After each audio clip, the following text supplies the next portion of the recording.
Bueno, y nosotros vamos a hablar de esa grasa que se forma debajo de la piel, pero que además se acomoda entre los órganos y puede efectivamente ser perjudicial para nuestra salud. Pero ¿cómo erradicarlo? ¿Cómo manejar esta situación? Hoy estamos con el experto, el doctor Jesús Martínez. Doctor, muy buenos días. Muchísimas gracias por estar aquí. Muchas gracias. Para hablar de este tema, como llaman ustedes los expertos, esa grasa visceral, que es la que suena además, ¿verdad? Que nos asusta. Ahora, ¿qué es? ¿De qué se trata esa grasa? Porque generalmente cuando uno habla de grasa es, estoy gordita, estoy con sobrepeso. ¿Esta grasa visceral cuál es, doctor? Claro. Hay que notar acá, importante, que yo soy cirujano general, entonces mi punto de vista es desde el punto de la cirugía. ¿Okay? Perfecto. El cuerpo tiene pues grasa corporal en todas partes, ¿verdad? Esta se puede medir mediante bioimpedancia u otros exámenes que se pueden hacer con pliegues y mediciones, etcétera. Y hay una grasa que es pues más perjudicial que las demás, aunque es el reflejo de la grasa que tenemos en todo el cuerpo. Esta es la grasa visceral, es la grasa que se encuentra dentro y alrededor de los órganos, principalmente órganos intraabdominales, como estamos viendo acá en esta parte, ¿okay? Y pues también en la grasa de la zona pericárdica. Es una grasa pues que es distinta, digamos, en cuanto a la grasa subcutánea, que es esta que tenemos aquí, que es la que vos dijiste que es debajo de la piel, que es la que todo el mundo está preocupado y a veces no le dan importancia a este amarillito que está aquí adentro, que es pues muy problemático por todas las enfermedades asociadas que tiene. ¿Esa grasa se compacta en los diferentes órganos que tenemos en el cuerpo? Compacta como tal, no, es que está distribuida por todas partes, o sea, por igual, hígado, riñones, entre las vísceras. El aumento mayor siempre está lleno de mucha grasa, que es lo que le dicen el epiplón, ¿ok? Y pues tiene un papel importante hormonal en el cuerpo y puede dar enfermedades como la hipertensión, el síndrome metabólico, que es parte de la dislipidemia, la resistencia a la insulina. Doctor, ¿y esa es la misma grasa que se ubica aquí o cómo es que llega aquí? No, y es otra, ¿cómo se forma esa grasa? Esto es totalmente distinto, ¿verdad? Ok, la grasa, como todo el cuerpo, evidentemente está por esto, por la ingesta, ¿verdad? La ingesta de los alimentos. Exacto, una ingesta que no es proporcional al gasto de energía. Entonces el cuerpo acumula esta energía en forma de grasa, ¿ok? Si hay alimentos más relacionados a la grasa intraabdominal, como son las grasas saturadas, los alimentos pues de comidas rápidas, los azúcares y el alcohol también se relaciona mucho a que se forme esta grasa. Básicamente nada más es un acúmulo de energía en esta zona que pues como les digo es distinto al que se acumula en la parte de afuera, debajo de la piel. ¿Hay órganos que se afectan más que otros, doctor? Pues sí, evidentemente hay algunas que se afectan más. El problema de la grasa intraabdominal es que está relacionada también a la aterosclerosis, ¿ok? El hígado también se afecta más y es dentro de la grasa visceral todo esto está pues en un mismo nivel, digamos. Cuando se mide, el nutricionista hace la medición por bioimpedancia, ¿ok? Lo que te va a dar es el porcentaje o el índice de grasa visceral total para todos los órganos que tienes dentro. Y tienes aproximadamente hasta 12, de 12 para arriba es alto, ¿ok? Entonces debería pues abordarse eso. Ahora, digamos, podemos decir que la grasa afecta al corazón, afecta a los pulmones. Principalmente es, bueno, la grasa pericárdica, ¿ok? Y más que todo son los órganos intraabdominales. Los pulmones no se ven tan afectados por la grasa. ¿Okay? ¿Qué otros órganos? Si me va comentando de cada órgano, ¿cuánto puede ser afectado? Ok, por ejemplo, pues el hígado, aquí todos conocemos acerca del hígado graso. Si de eso se forma el famoso hígado graso. Tiene parte de, porque es una representación directa del porcentaje de grasa que tenemos en todo el cuerpo. Ok, hay muchos pacientes que básicamente no tienen tanta grasa subcutánea ni en caderas, ni en piernas, ni en brazos y tienen muchísima entre el abdomen. Entonces es como el típico hombre que tiene pues la pancita grande y todo lo demás delgado. Eso es un concepto importante, que es que se ve flaco por fuera, pero está gordo por dentro, y es que la grasa se acumula entre y dentro de los órganos, por ejemplo en el hígado, dando el hígado graso como tal, que si uno lo deja avanzar podría sustituir el parénquima hepático, incluso llegar a problemas como la cirrosis. En este caso, lo que usted comentó me encantaría repetirlo, ¿verdad? Que nos podemos ver de flaquillos o delgados por fuera y estamos gorditos o grasitos, ¿verdad? Por decirlo de alguna forma, por dentro. Es decir, que la delgadez o el peso no va a determinar, no va a ser determinante en ese sentido. Ok. Sí, dependiendo de nuestra alimentación. Es que el punto es distinto. Digamos, usualmente se usa el índice de masa corporal y el peso para calcular el porcentaje de grasa. Correcto. Y eso no es del todo correcto, porque estas mediciones pues no son adecuadas. El índice de grasa visceral, por ejemplo, en las mujeres tienden a tener menos grasa visceral que los hombres por naturaleza, por los estrógenos. Ellas tienden a acumular más la grasa en lo que son las caderas y los glúteos. Es lo que se llama como la obesidad de pera y no tienden a hacer tanto pues abdomen. Después de la menopausia, los estrógenos empiezan a disminuir, entonces ya acumulan más grasa intraabdominal. El hombre, esto no es una foto de un hombre evidentemente, pero el hombre es típico que tiene un boxer como para dividirlo. Que hace lo que se llama la obesidad de manzana, que es esa grasa es diferente entre hombre y mujer. La mujer en sus edades más jóvenes acumula la grasa subcutánea y el hombre acumula la grasa o tiende a acumular la grasa más intraabdominal. Eso también es genético. ¿Eso qué significa, doctor, para entenderlo claramente? Sí, que en el hombre la grasa se tiende a acumular más alrededor de los órganos, que es una grasa más perjudicial. O sea, como alrededor aquí. O sea, aumenta la circunferencia del abdomen. Y en la mujer aumenta la circunferencia más que todo de las caderas. De nuevo, es genético también, ¿verdad? Porque hay pacientes que es al revés, digamos, pero es una norma general. Ok, en el caso, por ejemplo, de la alimentación, ¿esto va a determinar tanto igual entre hombre y mujer? De cómo... Sí, es igual.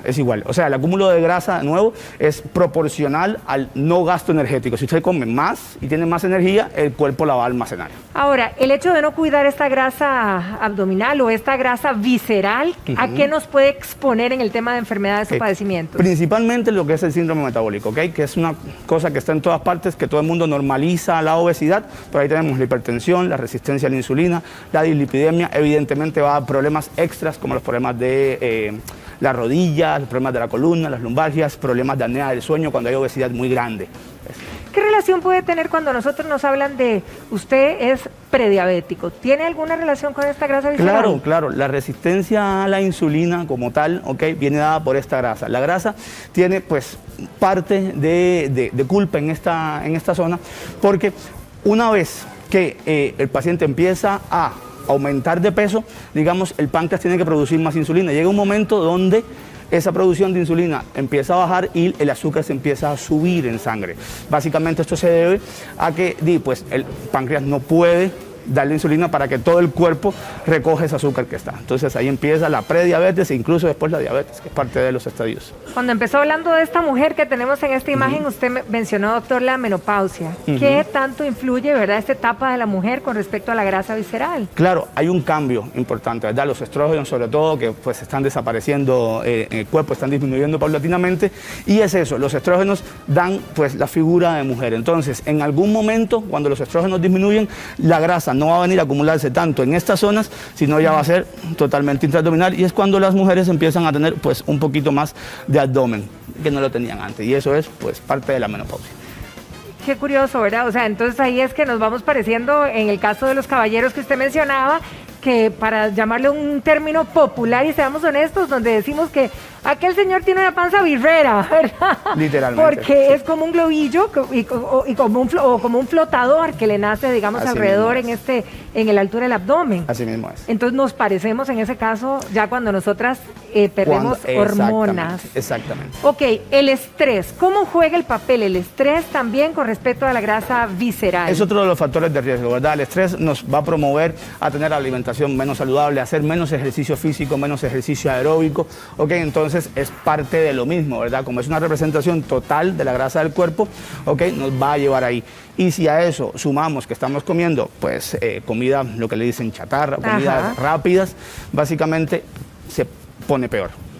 Ahora, y la incapacidad, por ejemplo, de perder peso también se sumaría entonces con este tema, ¿verdad?, del estrés que acabamos de comentar. Hecho, así es. Una de las cosas principales que hay que hacer, bueno, es controlar el estrés, controlar la dieta por medio de una guía nutricional con un nutricionista, evidentemente, dedicado a esto, y hacer ejercicios. Usted con estrés no puede hacer ninguna de estas cosas y es muy importante que esta grasa es un poco difícil de perderla, ¿ok? Usted tiene que poner más esfuerzo de su parte. Eso vamos a hablar ahorita, pero sigamos insistiendo en el estrés porque ha sido realmente el tema de la mayor cantidad de familias, no solo en Costa Rica, sino en el mundo entero, para ser honestos.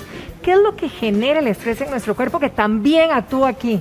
Ok, lo que pasa con el estrés es que actúa a nivel de hormonas. Nosotros secretamos lo que es el cortisol, ¿verdad?, cuando tenemos estrés, y esto genera un poquito más de resistencia a la insulina. Y es lo mismo, cuando hay resistencia a la insulina, aumenta la cantidad de glucosa en sangre y esto nos va a llevar a más problemas. Es básicamente. Ahora, doctor, ¿cómo la perdemos? Ok. Es importante que no existe ningún procedimiento quirúrgico para eliminar la grasa visceral, ¿ok? Porque entonces hablan de liposucciones, de láser, no sé qué, no existe. Todo lo que es procedimiento quirúrgico es para la grasa que está plenamente subcutánea, nada más. La grasa visceral intraabdominal no se elimina con ningún procedimiento quirúrgico. El paciente tiene que hacer dietas, evidentemente, con una guía nutricional de la mano, tiene que hacer ejercicio, menos 150 minutos semanales, ¿ok? De ejercicio, o lo que se está diciendo ahorita que son más de 15.000 pasos al día. Doctor, volvamos a insistir, porque yo sé que hay gente que está muy interesada en este tema, ¿verdad? Con respecto a esta grasa subcutánea, que es la que pudiéramos eliminar a nivel de cirugías o a nivel de procedimientos, pero esta grasa visceral no la vamos a sacar con un tubito o con un corte, digamos. No hay manera, ¿ok? Esa hay que trabajarla para diferente. Realmente eliminar la grasa visceral hay que hacer ejercicio y hacer dieta, y por proponérselo, porque es una grasa difícil. Okay, difícil de eliminarla, está mucho más arraigada, o por decirlo. No es que esté más arraigada, es que está más profunda. Entonces, es de las grasas que son pues un acúmulo fundamental de energía. Y en el hombre, sobre todo, es una grasa difícil de perder, pues por lo menos ponerse a niveles normales, ¿ok? Y tienen que proponérselo, lo cual lo vemos mucho con los pacientes. Nuestros pacientes a veces llegan con hernias, llegan con patologías intraabdominales y le decimos, bueno, tienes tanto tiempo para perder por lo menos unos kilos para que no sea más fácil la cirugía. Claro. Y llega el paciente y te dice, doctor, y hice de todo, hice dieta y no hubo manera. No lo logré. Ahora, ¿cómo sé, verdad, cuál es mi cantidad de grasa visceral? Con la misma idea de que es tan profunda, es decir, ¿cómo mido mi grasa visceral? En la actualidad, la principal medida que se hace, la hacen los nutricionistas con estos que son de bioimpedancia, que ponen los pies y las manos descalzos, que es uno de los más efectivos. Tanita es uno de los nombres de ellos. Y entonces eso te da un índice, que es el índice de grasa visceral, que pues menos de 12 llega hasta 59, menos de 12 es el saludable. También hay cortes, por ejemplo, en cirugía hacemos TACs, ¿ok? Y con eso se mide la grasa visceral en un porcentaje. Y hay otros estudios un poquito más especializados con rayos X, absorción, etcétera, etcétera, pero esos serían los más comunes y la bioimpedancia es el más común de todos. ¿Algún procedimiento, doctor? Para obesidad visceral, pues ninguno básicamente. Que quede claro. Sí, no. O sea, si ya el paciente necesita perder peso porque tiene indicaciones de cirugía bariátrica, que es otra cosa, ¿verdad? Ya tiene un índice de masa corporal muy alto, tiene enfermedades relacionadas a la obesidad, esto sería pues, un procedimiento al estómago para básicamente disminuir todo el peso y con ello la grasa visceral. ¿A partir de qué edad podemos acumular esta grasa, doctor? De cualquiera. O sea, desde jovencitos, ¿pudiéramos acumularla? Sí, claro. ¿Mujeres u hombres son los que más acumulan? El hombre es el que más acumula grasa visceral, por genética y por naturaleza. La grasa visceral, como bien lo dices, no es tan frecuente en los niños y adolescentes. Ya en la edad de adulto es que se empieza a acumular más, sobre todo relacionado a las comidas. Doctor, muchísimas gracias. Gracias por acompañarnos hoy y les deseamos una feliz semana, doctor. Muchas gracias, igualmente. Y a cuidarnos. Alimentación, ejercicio básicos para nuestra salud. Tere.